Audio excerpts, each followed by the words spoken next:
Volodymyr Zelensky's trip to Ireland, what was the point of it? Well, this has been in the workings for months now, and it came from the Irish side. And they wanted him to visit here.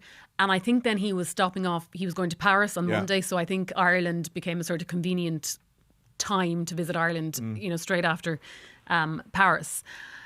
It proved useful from his point of view, I think, because it gave him a platform on which he could get out his kind of international message on the day that he needed to, when the meeting was taking place in Moscow between Vladimir Putin and Jared Kushner and Steve Wilcock. So the US and the Russia negotiating over in Moscow.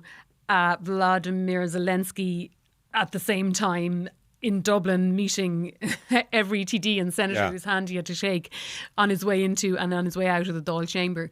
But he did use the opportunity to kind of say what his, his conditions really for any peace deal.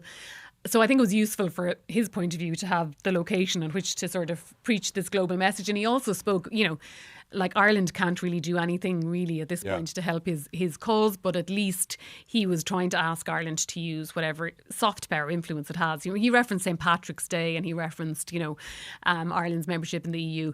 So, okay, Ireland is not going to have any great power, when it comes to these talks. It's arguable whether Europe can actually stand by Volodymyr Zelensky and the Ukrainian people or not.